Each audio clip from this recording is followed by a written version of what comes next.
herzlich willkommen zu deinem Podcast Why Yoga for more body, mind and soul awareness. Ich freue mich, dass du zu unserer heutigen Folge eingeschaltet hast. Ich bin Isabel Panther und zusammen mit Jessica Dieterich steigen wir jeden Mittwoch tiefer in die Welt von Yoga ein. Heute haben wir das erste Interview für dich. Wir stellen dir Sharada, unsere Yoga-Philosophie-Trainerin aus Bali, vor. Im Interview berichtet sie dir, was für eine aufregende Reise sie zu sich selbst machen durfte.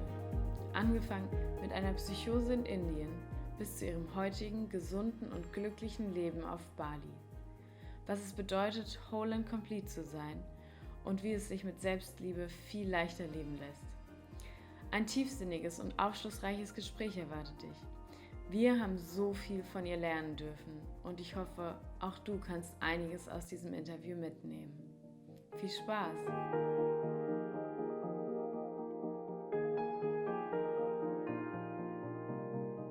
Welcome to our new podcast episode and video. Today with Sharada. It's an honor to have you here.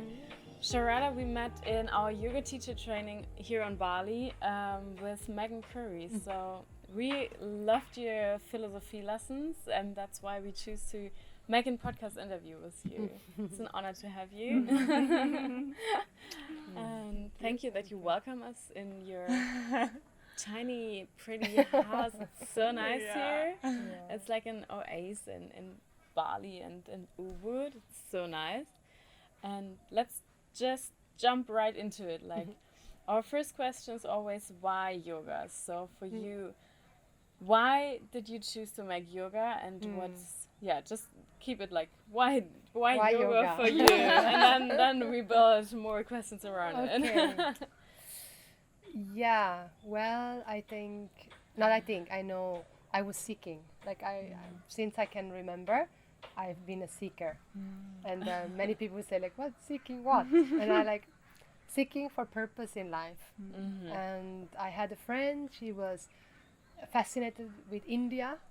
And she told me about yoga and that you can do Iyengar yoga and Ashtanga yoga. And I was just, what are you talking about? What's that? What's that? Yeah. And so I wanted to know because she was all over the place with yoga and that it's so spiritual and deep and meaningful. And so, yeah, she was a big influence in that way, inspiring me too.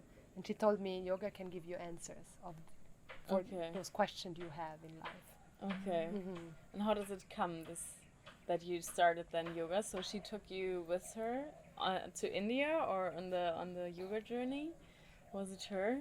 Yeah, she took me with her to India. She was way older, many years older than I was, and I really looked up to her.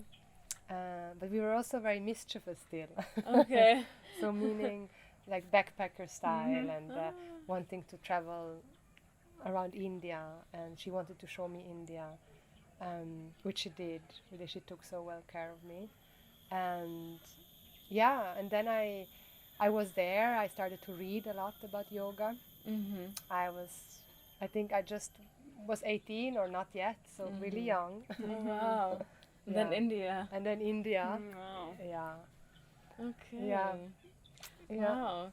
So what happened? So 18. What happened then? Like it was your first time in India, and your first time, like your first contact with yoga. Yeah. And then how long did you stay there in India for that time? I stayed there for a few months. Oh wow! Yeah, okay. I was there for a few months. The first few months traveling around, and learned. I picked up books. When you go to India, there's everywhere these bookstores with these spiritual books. And so I picked one up and I started to read it. It was called Hermann Hesse, from Hermann Hesse, very famous German. I think it's German or Austrian. I think German author. Yeah, Hermann Hesse. Yeah, and he wrote the book. It's called Siddhartha. Okay. Yes. Yeah. So this was kind of my first spiritual book, and I took it very literally. Okay. So it means whatever he wrote in the book, the practice is that Siddhartha is the hero, the main character in the book. I imitated him. Okay. Okay, and then? Yeah.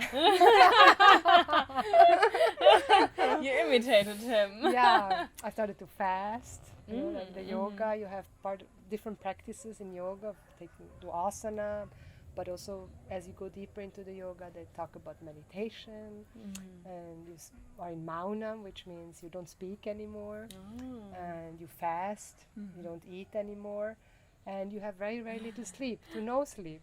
Oh. But in the book, it's not guided.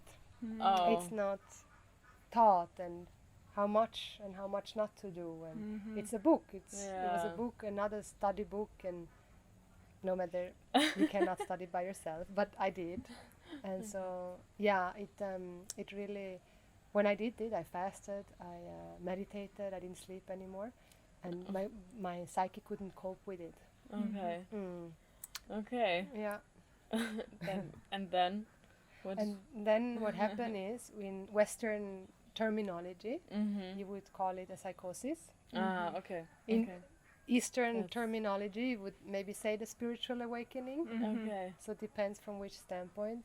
But nevertheless, it was very, very meaningful for me, because it opened up a whole new dimension and understanding that there is more to life. Yeah. And there is purpose and there is meaning, and but also my mind could not differentiate anymore between what was real, what we are sharing, like this reality, and my own reality. So everything that Siddhartha went through, I started to experience, whatever he did.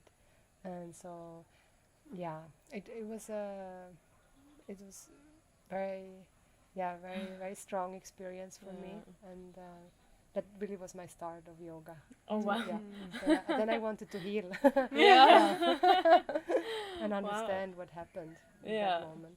Because in Western psychology, then you are kind of a sick person. Then, Yeah. But in Eastern philosophy, it's looked upon as something very different. It is but it's also, it still is not really grounded, because you need still to know what is your reality, your own reality, what is outside.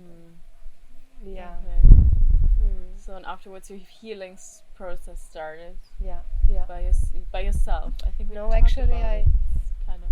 Yeah, actually, I was in India for a few weeks. They helped me to get stabilized. Okay.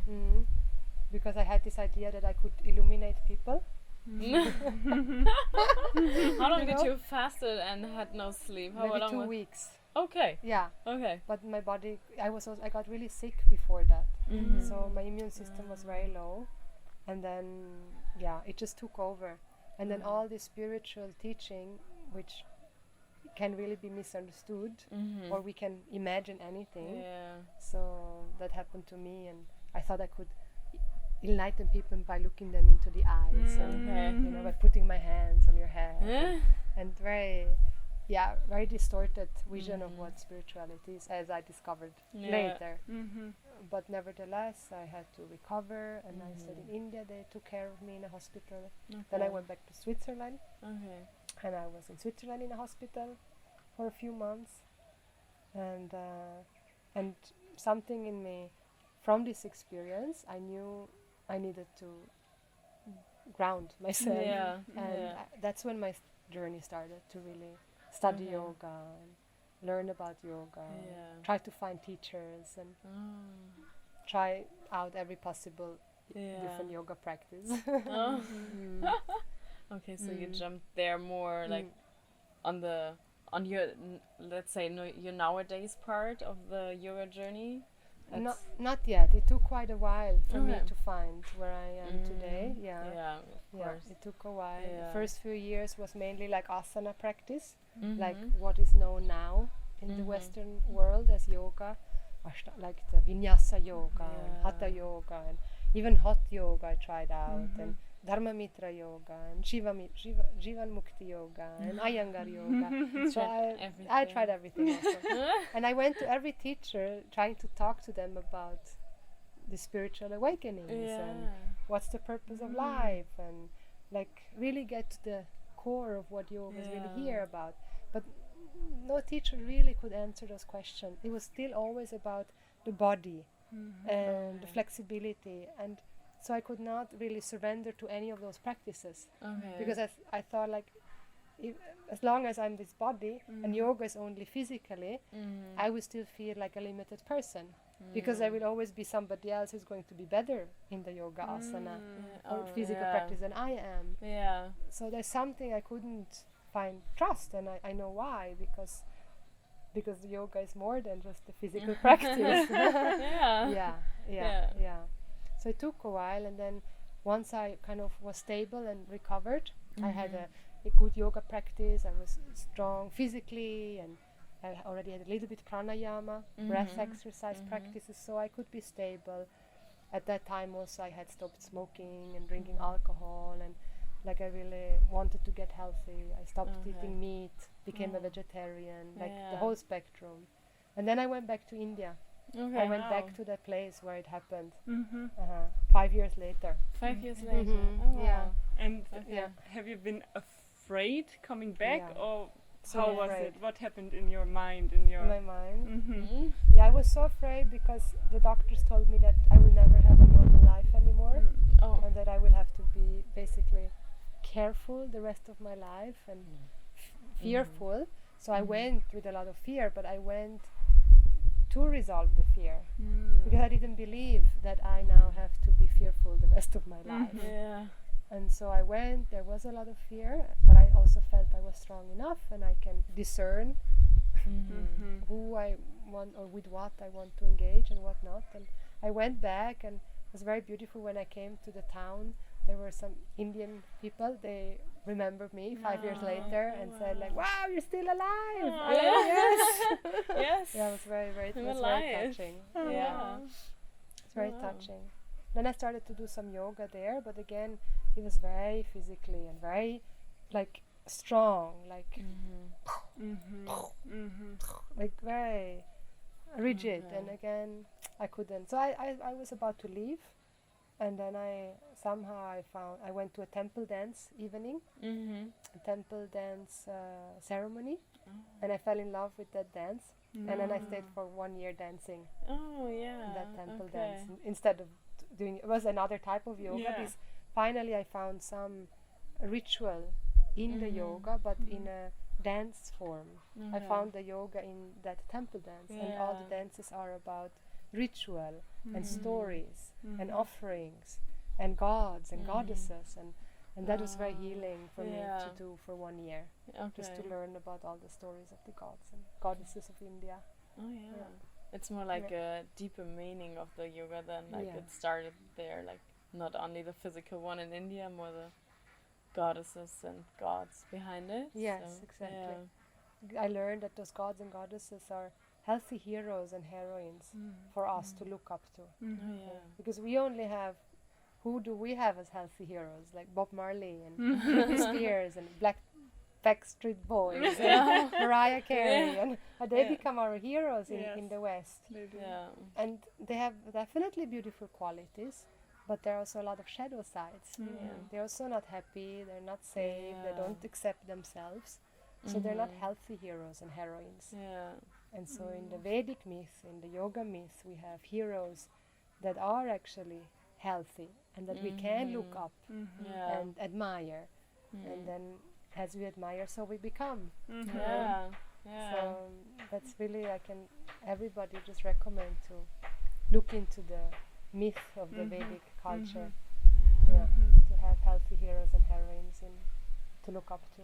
What is your hero right now? Right now? Yeah. I would say Durga. Durga? Yeah, Durga. Okay, do you want to Durga. explain why? Yeah, I think she is a goddess. That Durga, Dukkham Gacchati, means she who takes sorrow away, and she who gives strength and courage, confidence, and she who is really like a very empowered woman, a confident woman, that also empowers many. Like whoever is in touch with her, she empowers other people. She has self-knowledge, she has all the values, like the value of not hurting, and these very deep, these universal values that are really yogic values. Like that nobody wants to get hurt, so that I don't hurt. I treat other people how I want to be treated. We study them in the yoga because these values are very valuable, and if I don't follow them, I get hurt. So she's an embodiment of those values, and she protects those who follow values. And nowadays in the world, so many people don't follow values anymore. We compromise, and to stand up for something that we believe, we trust, we know that it's correct. To stand up, and no matter what other people think or say, or and I love, I love to empower women, and it has been a very important part in my life. My own empowerment as a woman. You want to give it back, I right? want to give it back. And that's, I would love so to beautiful. So you've been in India again after you did all your treatments, and then you got back to yoga. And how long did you stay in India, and what happened after that time? I stayed 1 year there, learned this dance, Odissi dance, and then I went to Bali, the island of the gods, where I live now. It was almost 11 years ago, and I came to Bali, and I was still seeking for a teacher, because even the dance could not give me really the answer.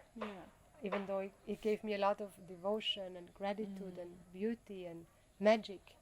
But now I was a dancer. And now I had to dance every day. And if I wouldn't dance, I would feel bad because I didn't dance. And then there were many other dancers that I knew I would never be like them. It was still a sense like, it's not complete.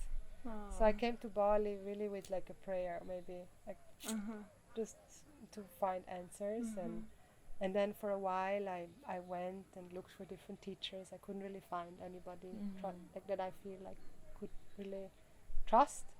So I started to teach the dance to Balinese and Indonesian kids, and then we danced for a few months in different temples here, because Balinese culture is the same like the Indian culture, Vaidika culture, and they love the dances. They can relate to this dance. It's still part of their tradition to offer dance in their offerings, in their ceremonies.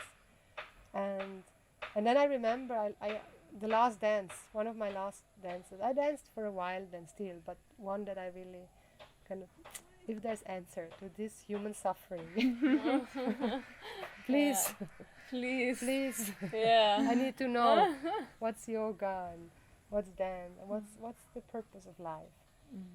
And then I found my Vedanta teacher, and that's what I'm really passionate about today, and since 11 years, Vedanta. Vedanta. Okay. Yeah. Wow, so you found in the Vedanta, you found your purpose and your answers already? Yeah, completely. Yeah.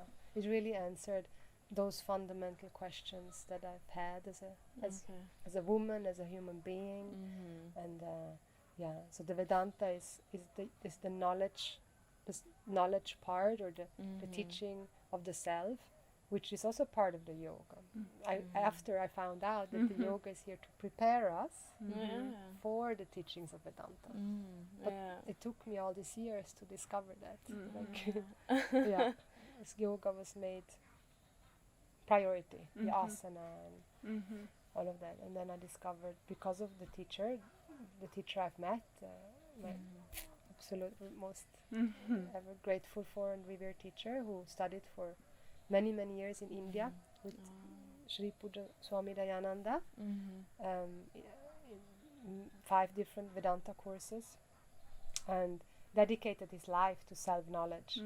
And when I heard that there was a person that dedicated his whole life towards self-knowledge, like towards spirituality and Sanskrit, understanding the text of Sanskrit, I thought, okay, this person must know something. Could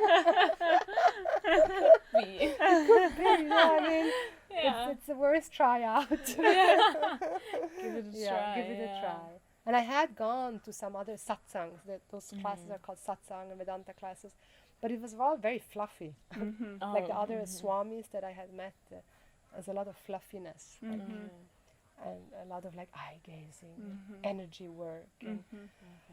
and it was all for me like, I wanted something very grounding, down to earth, no hocus pocus. I love magic, and there's only magic, but I wanted real teaching, not some energy exchange. I had enough of that already. And so when I came to him, I found out, as I was growing in this path, that he's a traditional Advaita Vedanta teacher, which means that he has undergone the systematic teaching of unfolding those terms, which, when they are not systematically unfolded, then things can happen what happened to me when I was 18 years old. Because what is there in the book, when you read this by yourself, then, well, this is what can happen, because you read it, understand it in a certain way, and then your body or you can disassociate, or it's just too much for the psyche to handle,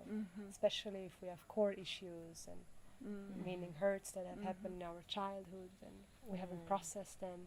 Suddenly we go to this teaching, it's just it's like an explosion. And so this text, every single word has to be unfolded, and like, this is what it means, and this is what it does not mean, and otherwise it can go to extreme. You see that in the yoga, so many people go to extreme, and yoga is all about getting out of extremes. True, So so these words, they're not to be taken literally. When they talk about the light, and you see the light in your meditation, and that's not to be taken literally. They're all examples, and so That need to be guided. need to be guided. Because we don't know, and so we need somebody who also didn't know, but also had somebody who guided them, and step by step, like, follow universal values, check where you're compromising your values, where you still do and say things that are going against universal values, and where do I try to run away or run after something, and I need to gain a healthy ego. I don't need to get rid of my ego, which also is taught all the time in the yoga. The smashing of the ego. No, we need to have a healthy ego. We have to have a good self-image, and that we gain through reaching out and doing yoga, but not from a place of, now I do yoga so that I become a better person. I do yoga to discover that I'm already perfect, and from a place of self-acceptance. And so lots of reaching out, actually, lots of giving back to express my gratitude. And then I grow. And as I grow, then I can assimilate this teaching of who I really am. Wow, so many good things already. Let's. I would like to go back to your questions you had and that have been unanswered before you met the teacher. What are the answers for you? What are the answers for me? Or what was the question? What was the question? What was the question? The purpose of life, right? Yes. Okay. One big question was, what happened when I had this experience when I was 18? That was one. And the fear, like, how can I get rid of the fear of that experience that happened? Oh wow, And which I couldn't find answer, because in psychology I am the experience. And so this is now part of my experience, and that's partly of who I am. And it will always be there. And that he completely neutralized. Now when I say it, you will say, of course. But somehow, sometimes the most obvious things are not obvious. And so what really came down to, and of course then was many years of unfoldment of that, but one thing was really that I am not my experiences. Like, it was an experience, the experience already happened, and that it does not have anything to do with who I am. And that experience, they always come and they go, and that really any experience, it will go one day. And now maybe that experience was still somewhere there, that I still needed to process it, but if I do process it, and I process it through welcoming it and just feeling it, letting it run through my body, and then also understand the insights, like the nature of the experiences, that I did get insights into something more than what I knew. But then he also could unfold that, like what is the nature of every experience and what gives existence to every experience.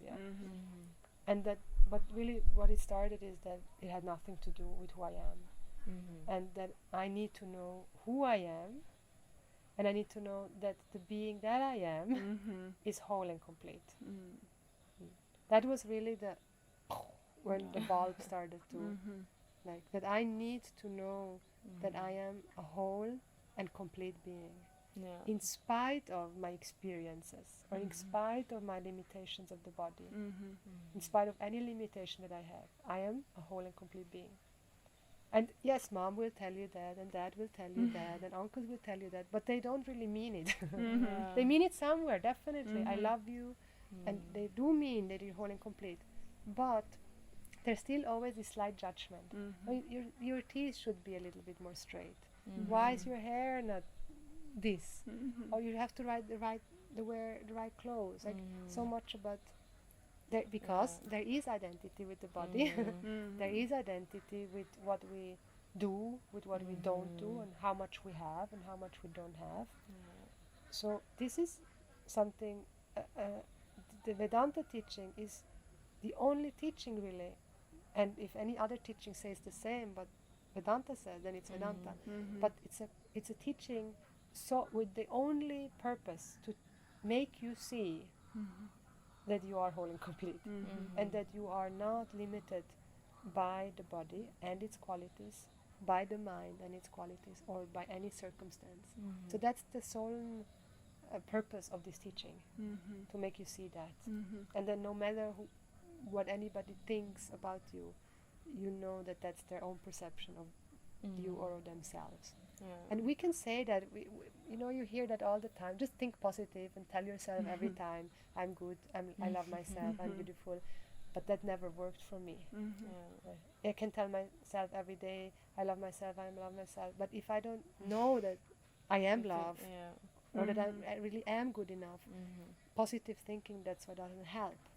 We have to have clear thinking, right thinking, and see that we have made conclusions about ourselves that are incorrect. And so that's the cognitive growth. And that's the difference from the yoga. Yoga is about emotional growth. Vedanta is about cognitive growth. That I can see an already accomplished fact. Here and now, that I am whole and complete. In spite of my emotional immaturity, or in spite of my limitation of the body. So that's when I say that, like, what did you find? You know, and I hear myself, that I'm whole and complete. Yeah, I could have told you that. But it's not true, you know. People don't really know that they're whole and complete. If they would, we would not have so many beauty tailors and plastic surgeons and so much money that we spend in coloring our eyelids and, you know, like, it's not true. Buying clothes, new clothes, and right. Getting experience after experience. Always want more, and it's never enough. Like we see, we have a house full of stuff and garage sale to the gazoo, but it's never enough. I always want more. There's never a sense of enoughness. You know, and it will not go away by adding something to myself or by taking something away. We think we can fulfill our desires by fulfilling our desires. But by fulfilling my desires, I will just have more desires. And so there are all these little, really so obvious things once you hear them, but somehow we need to hear them until I can, that's true, and then I can shift it. So that's the purpose of this teaching of yoga and Vedanta, really. Why yoga? Why yoga? To grow, really, for growth. And for healing. For growth, So it's so nice, it's so beautiful. The day, like, I was wondering, it's so easy to say, I'm whole and complete, right? But how do you, like, when was the day you really felt whole and complete and you didn't need to think about, I am whole and complete? You know what I mean? Did it happen overnight, or how long did it take for you to just embody it? Yeah. Yeah, I remember the 23rd March 2012. That was the point. That was Holding the complete. point. I was holding complete. I did that many times. I told you. Yeah. Like I went out of class. I got it. Now I know. I'm holding complete. And then I memorized the date so that I would remember. And then slowly, like 1 day, 2 days, sometimes 1 minute later, it was like, oh no, it's gone. I'm like, okay. And then eventually I stopped doing that because it's not a date and it's not overnight. It's the knowledge that you gain really is not that you gain knowledge of yourself. It's more the knowledge removes the ignorance. So like the light just removes the darkness. And so like the knowledge doesn't give me new knowledge of me, it actually just makes me see that the me that I always was is whole and complete.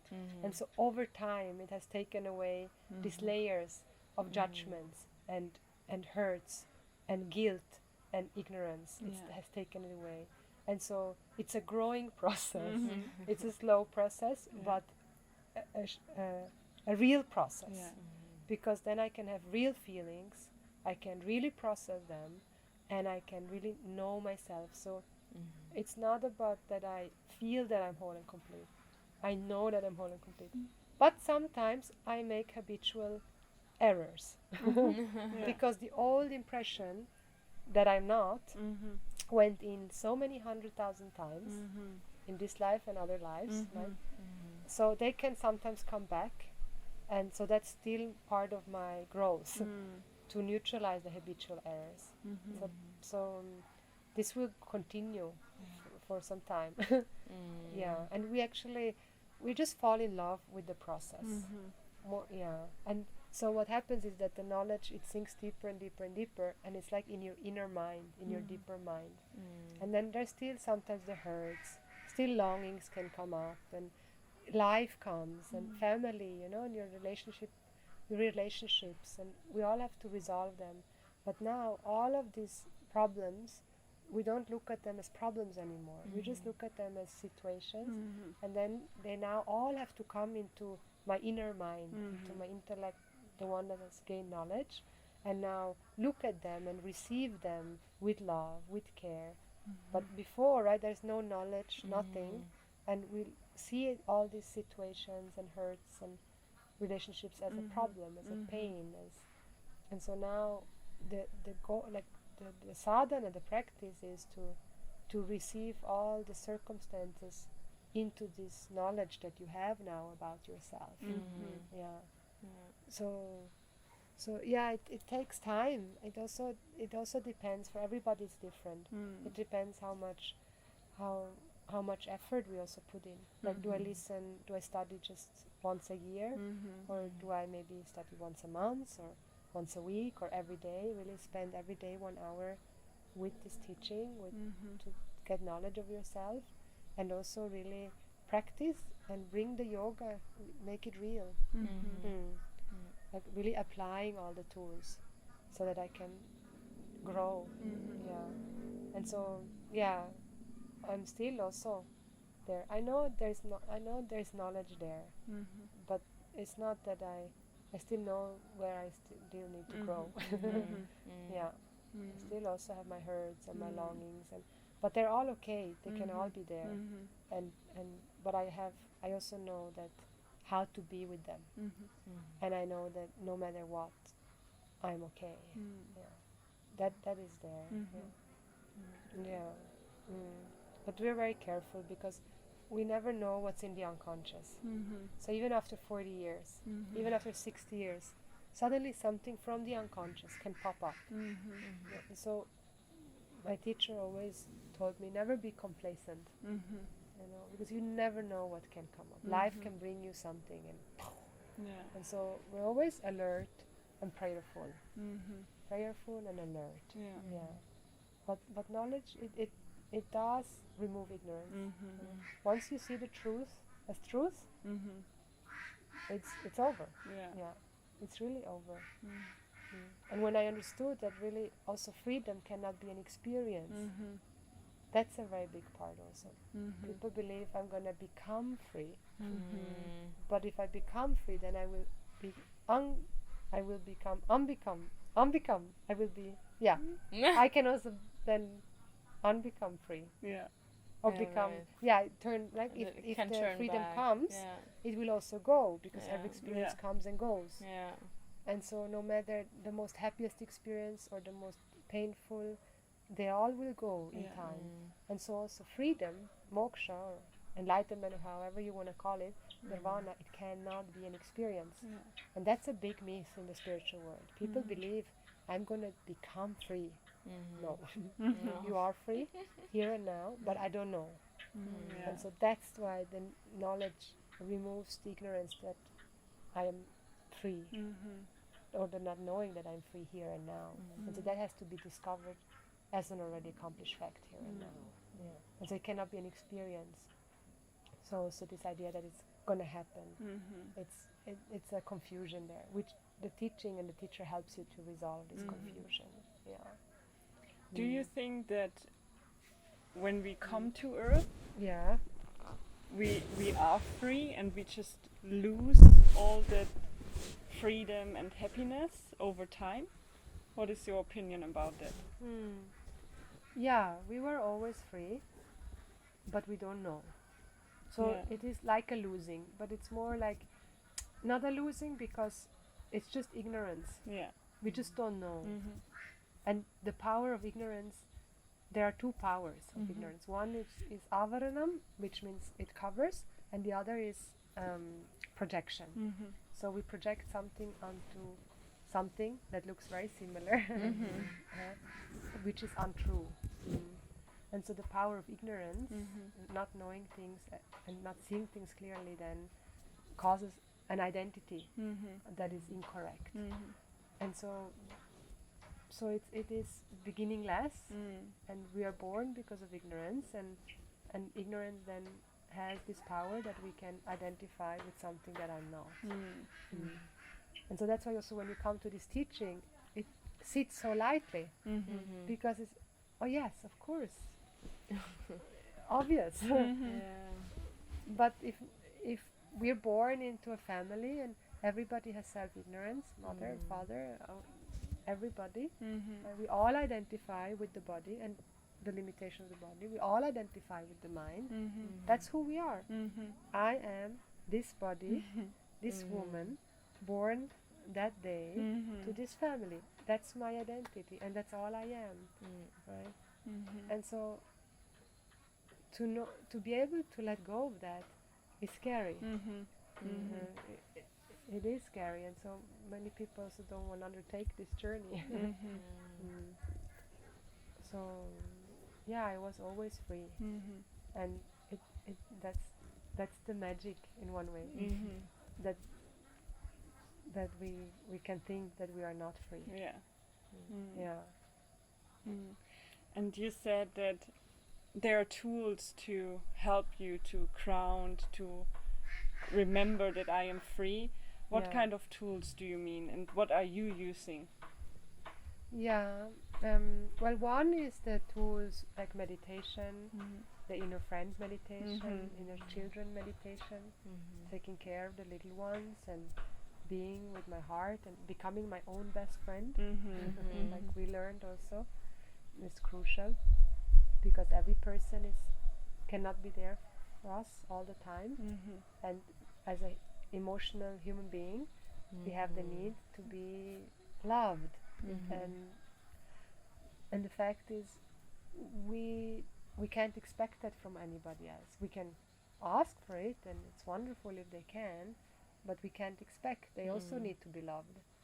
And so through the different meditations that the yoga teaches us, and also more modern and Jungian psychology, we can really learn to have an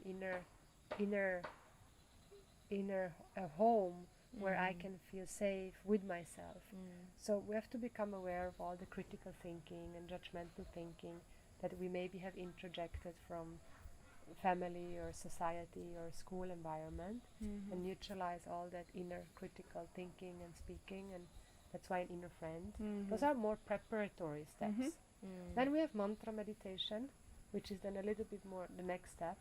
Mantra meditation, the mantras are sacred sentences that help us protect the heart and the mind, that are words that invoke a higher power, that invoke strength and trust, and to see who I really am.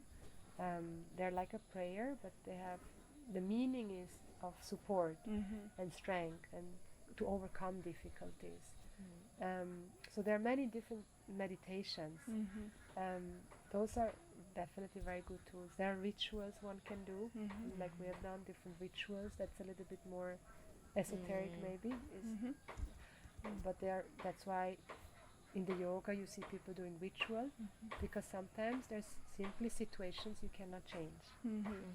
And we in the West especially, and in here in the East also, but in the West especially, we think we can do everything by ourselves and that we are in control of life. And it's not like that.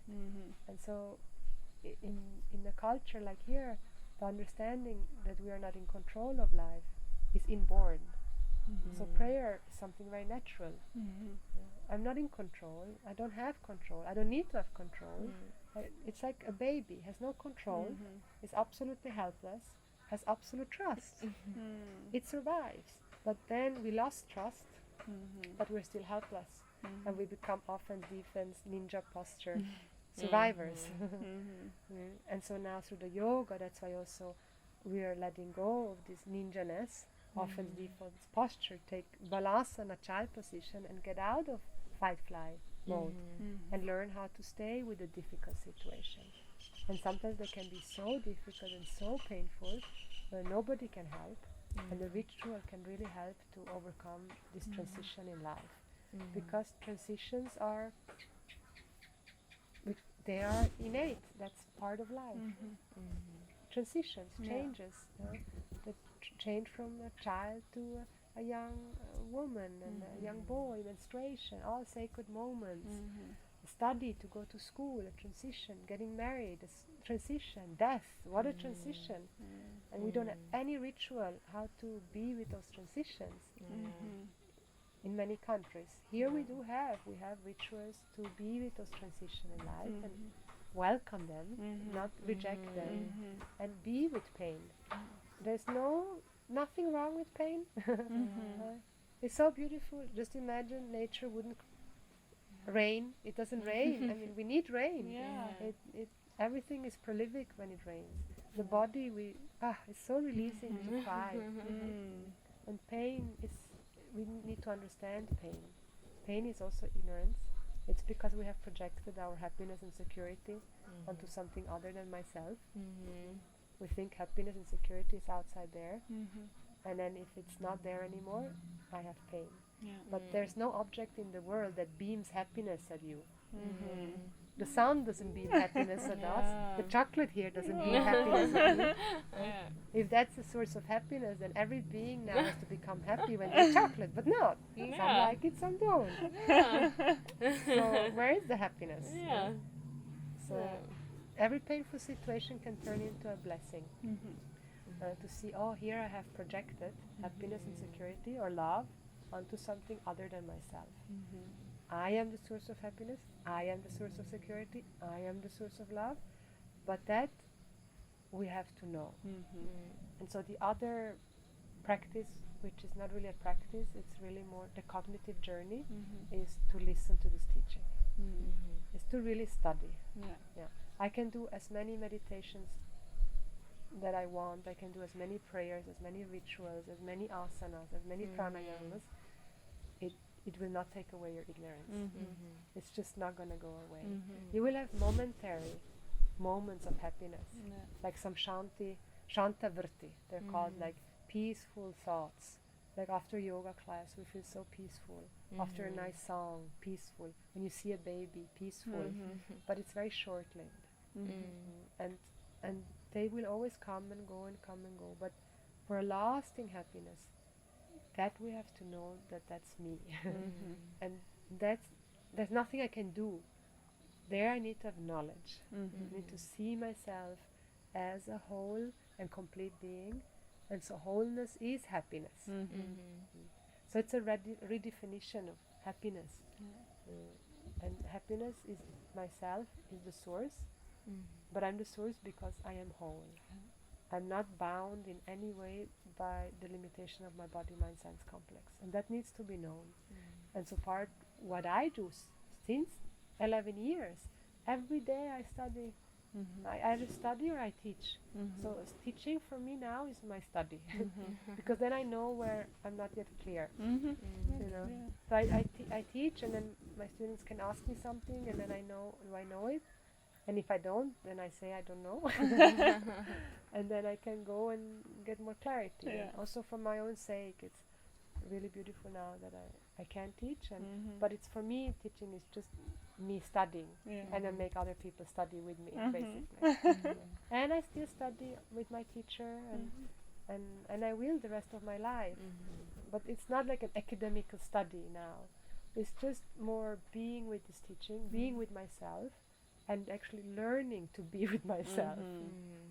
Because up until a few years I thought I was boring and not good enough, and I took myself for granted, and always occupied myself with something other than myself, and with relationships and doing something, and we have to learn to be with ourselves. That actually it's very nice to be with ourselves, and that is, we need to learn. It's as funny as it sounds, but it is a getting used to your own being, basically. And to be with yourself and discover that it's so nice to be with yourself. Because who knows you better than yourself? Nobody. You're the one that knows yourself the best. And you're the one who understands everything. You've been there all the way through, through every moment of your life. Nobody has been there all the way through. So that's why you're really your best friend. And you can become your worst enemy. And your hardest critical. Like for someone, you said so many nice things now, and for us, we already study kind of like a tiny bit of it. Like for us, it feels like we understand what you say, but for someone who haven't like done these studies before and don't know anything about Vedanta, how would you explain, or how would you recommend someone who wants to study it and wants to start, where to start? Like, it's such a big field of studying. Where would you recommend someone to start in this field? In this field, I would recommend to start with a book called The Value of Values. Okay. It's by Puja Swamiji, Swami Dayananda. It's called The Value of Values. Because nobody teaches us the value of values. They maybe tell us, don't steal, don't lie, don't do this, but nobody says why. Because we all know why. Because we know that I don't want to be stealed from. I know that I don't want anybody to hurt me. But even though I know, but still the value has to be taught of the value. And so Puja Swamiji in this book, he teaches the value of values, so that I am a person, become a person that has value, and I can live in integrity, and I follow those values. Those values become really my second nature. They become my second nature. My first nature is love, that I have to discover.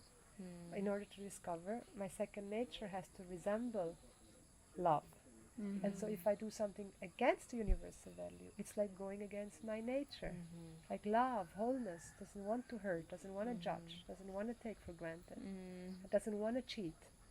Love is compassionate, is understanding, accommodating, patient.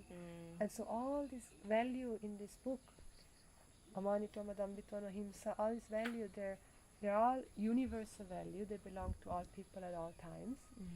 And Swamiji teaches there step by step how they are so valuable, and if we compromise them, we're going to get hurt. So if I compromise a value, I will get hurt. And now I discover, I know I don't want to get hurt.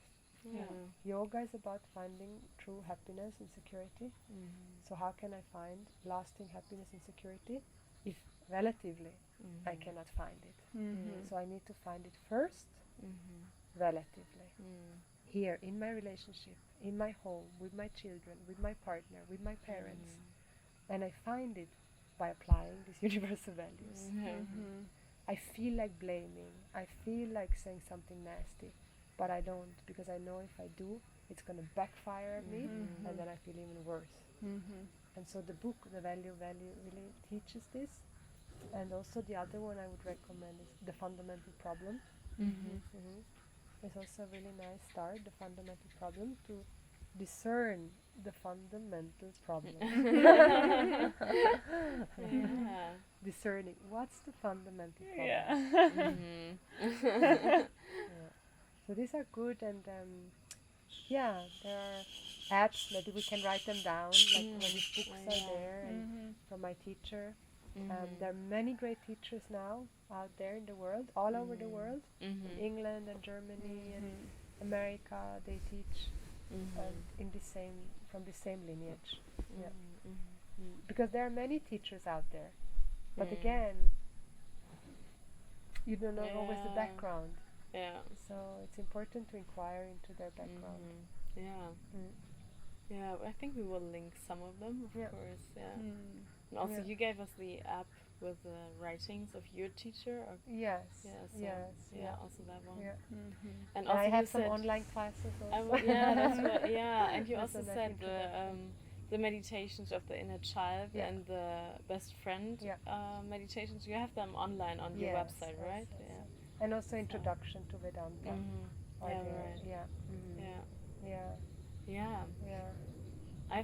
And go to all these beautiful yoga teachers now. And we spread them. We spread them further. I think I could have like 10 more questions. Maybe you do.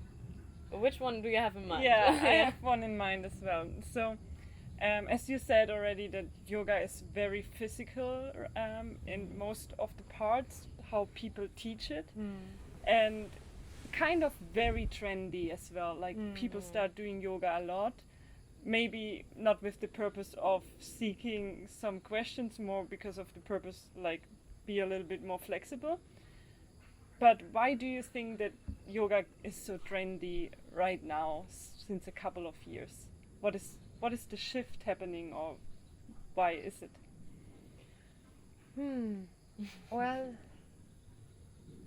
I think it is a very strong body identification there, and then doing a lot of yoga, it makes you physically feel well, a little bit, until you start to compare yourself, and then this person over there is more flexible and has really nice yoga pants over there. Right? So it's a trend. It's a trend, and the thing is, but no matter if there is all this competition out there, or it still does make you feel good, because you do take care of your body. Like for the time being, you are absorbed just with yourself, the body, and have a moment to de-stress, even though the yoga practice can become stressful. But there's still this aspect where you just have an hour and a half guided by somebody who is inspiring, says nice words, some good music, and the music also takes you away from all the stress, and you have that moment to just be with yourself, have a moment, time out, and at the same time it takes care of your body, you feel healthy, you feel stronger in your body. So those are all desires of every human being, like to feel healthy and strong and beautiful, and there's nothing wrong with that. It's also it's important. We are worthy to be beautiful and healthy and strong and all, but it can become an obsession. And I see that so much in the yoga, like when there's so much pain underneath, there's a lot of pain, because everybody is different, and some bodies are flexible, some are not, and I am a yogi, no matter if I am flexible or not, if I have this value for growth. And so the trend it is, because we have no religions anymore that are trustworthy. We have no meaning of life. Everything is about success and becoming and money and fame and power. So the yoga has become like a refuge. Like the church was supposed to take that place, you know, a haven for people to go and pray and be themselves. But the church is a place of judgment. In many cases, not all the time. So in the yoga studio you can come, it's like a sanctuary, and nobody judges you there because it's not a religion, because it doesn't belong to a sect or a cult. It's yoga means it talks about you and says you're perfect and everybody can come. So I think that's what I think. Maybe I'm sure there are more reasons. Beautiful. Thank you. Do you have some more questions, I guess? Some. It's like in my head, like so many questions. So, like before question, you said like you start like when you start studying Vedanta and also like starting with yoga, and there will come like friends or family, and they are like kind of against it or make it complicated to stay on your path, or you stay with the things you're trusting it. How do you handle this, or how do you recommend people to handle this, like when you start studying yoga and start studying Vedanta and like starting this path? And then the family comes and will say some maybe negative things. You mean how to handle that? The first step is to understand that they have a background for doing that. Like to almost expect it. So then when you expect it, it might not happen. So kind of expecting the unexpected. You know? So I'm expecting that my parents or my family or friends would support me. But I'm expecting that they're not going to do it because it's so foreign to them. And so understanding that they have a background for it. A background means if I would be them, right, and I would have had their background, then I would do the same. I would judge it now, maybe. And many times they judge it because they're afraid that now that means that they have done something wrong. We take it personal, and then by you studying or growing, they can think that you're judging them. And by them being afraid that they get judged by you, they will start to make judgments upon you to kind of neutralize their own insecurity. Like if you start to decide to become a vegetarian because you really assimilate the value of ahimsa, of non-injury. You don't want to hurt animals because a rabbit walks away from you, a pumpkin doesn't. So even though a pumpkin is also a living being, but it doesn't run away from you. So ahimsa is to choose the least hurting. Right? And so if I choose that, and then they make a judgment, understanding that they then are afraid that you judge them. But you don't. That's the most important also, that you don't put your values onto your parents or onto your friends, tell them they should be different now. So then by me telling them they should be different, then I am not respecting their background. Understanding that I'm only doing it for my own sake, and if there's anybody who wants to join me, great, and if not, having a prayer for them, like understanding they can't do anything other. If they could, they would, but they're helpless, and they're also afraid of losing you. They know you as the old you who is partying and drinking alcohol and maybe being even sarcastic, and sarcasm is a very big part in our culture, which is really hurtful, very, very hurtful, and you choose not to do that anymore. They lose you. They don't want to lose you. They love you, and they want you to be part, and they're afraid to lose you. But they're not losing you. They're actually winning you even more. But they don't know. They don't know. So to understand the psychology behind. And so then also that you take space a little bit, grant yourself the space, and have other friends who understand you, and then be with them as much as you can, whenever you can. But also you can say, look, this hurts me, even though that's hard, because again they will take it personal and think you blame them. But you can say, look, it hurts me if you do this or do that, and I'm not here to judge you, it's just my own choice, and I'm so grateful for our friendship and for all that you have done to me, and doesn't mean at all that I judge you or feel what you're doing is wrong. It's just this is working for me, and so if we can explain, inform also our values and invite them, see if they want to come. Maybe they want to come, and if they don't, it's okay. What is very scary for parents also is if you are more mature than them. Like, and they don't want the daughter or son to be more mature than them. They want to have their daughter. They want to have their son, and the friend wants to have you as a friend, and they can't do other than what they can do. I couldn't do before differently either, and I'm not better than anybody else. They're actually my heart, so they're me. So it's also that you love them, you become sensitive. You know, you become really sensitive, and that can be sometimes tricky. So then you need to take some space and process the pain, because you love them, you love your friends and your family so much, and you discover how much you love them. It's actually scary to discover how much we love them. And how sensitive beings we are. So sensitive. In the West, we're not, here also, we're not used to be sensitive. To be a strong person means to be strong. You don't cry, and you just take everything in and swallow it. But then what happens? Cancer. When we swallow pain and don't process, you get sick. And so through the yoga, you choose to process it. That means you're going to cry sometimes, and it's going to hurt, but it doesn't mean you blame the other person. You as a yogini, you know, oh, this is an opportunity now for me to grow. I have projected my happiness to my mother, to my father, to my friend, and when I say I have projected my happiness to them, doesn't mean that they don't make me happy or they're not good. That's not the meaning. It means that I can learn that I can also be happy with them or without, that I'm still whole with my parents, without my parents, with my friends, without my friends. Because the fact is they will go one day.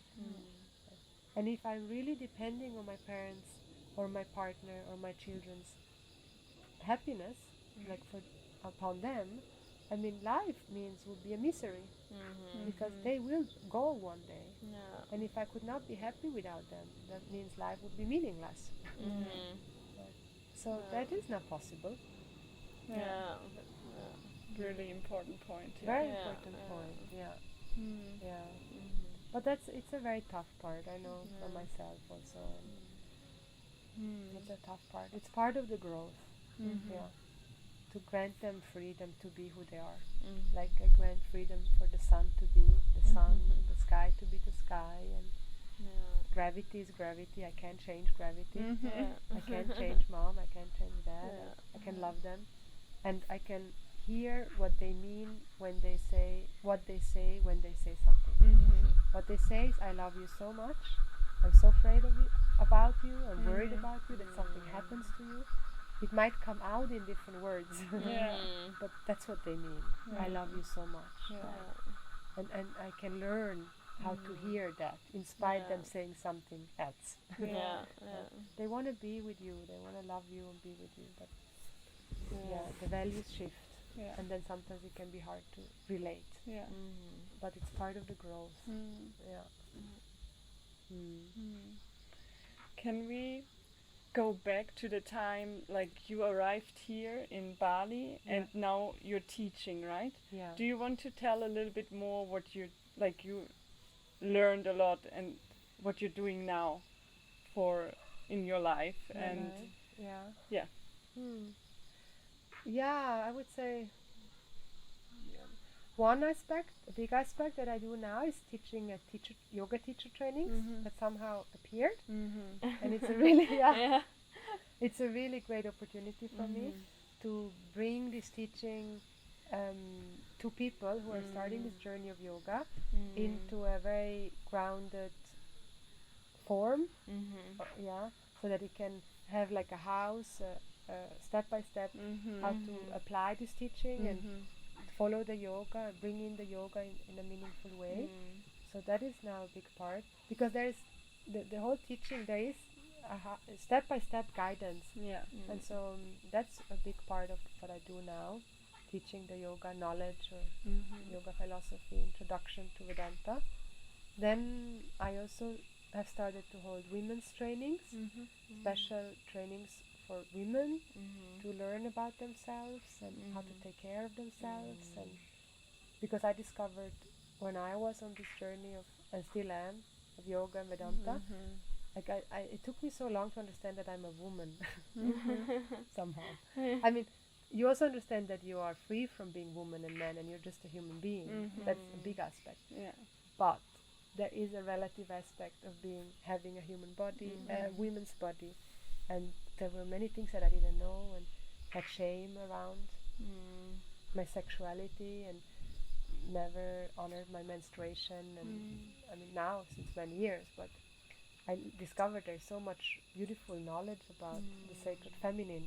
So I learned a lot about the sacred feminine and how to honor our bodies and our menstruation and our cycles, and what pregnancy means, and just what it does it mean to be a woman, and what does it mean to be a healthy role model and a healthy leader. And because the yoga also has become so masculinized.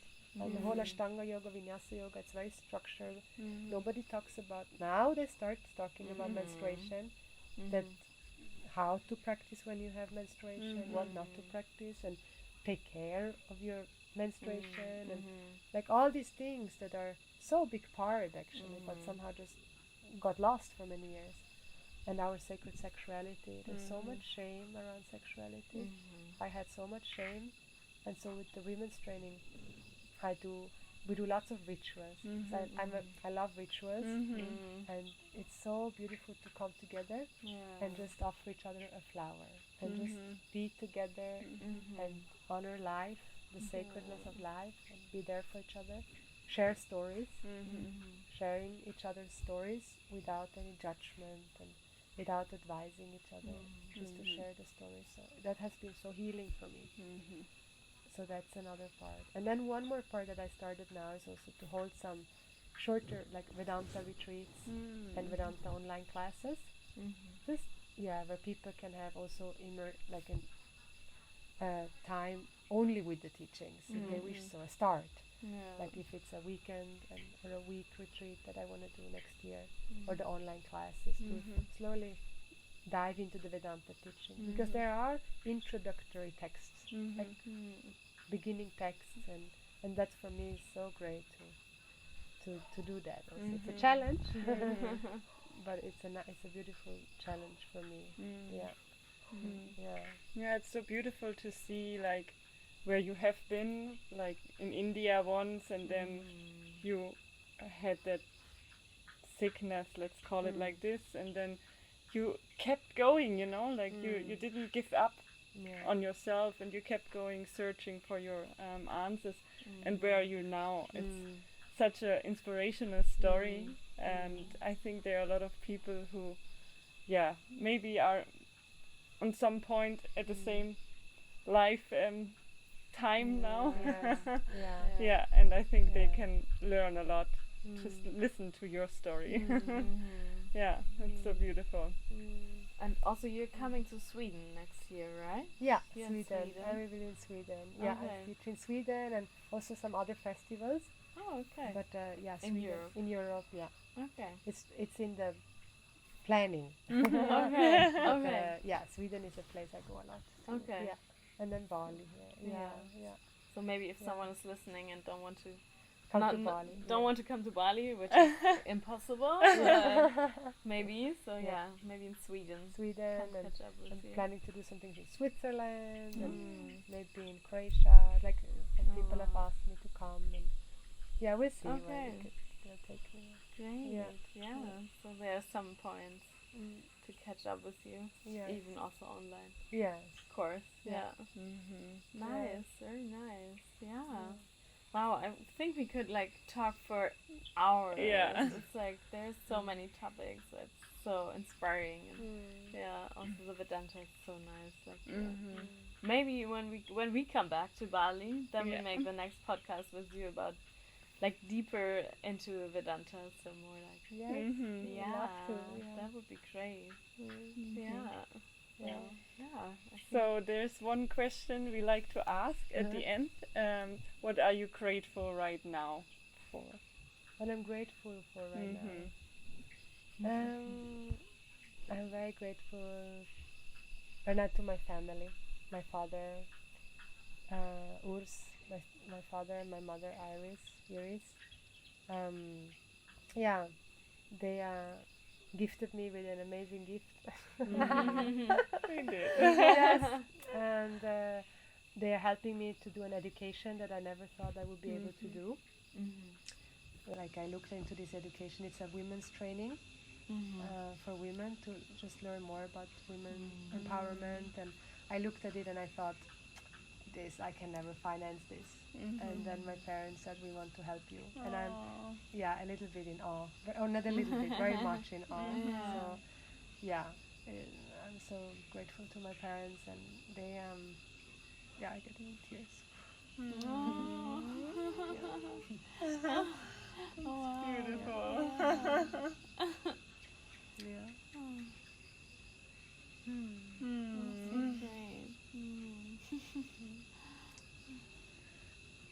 I'm very blessed. Very blessed. It was not easy for them. To have your daughter. The whole journey for you. Very hard for them. And living so far away. Like I see them once a year. Wow. They always supported me. That's love, right? Pon love.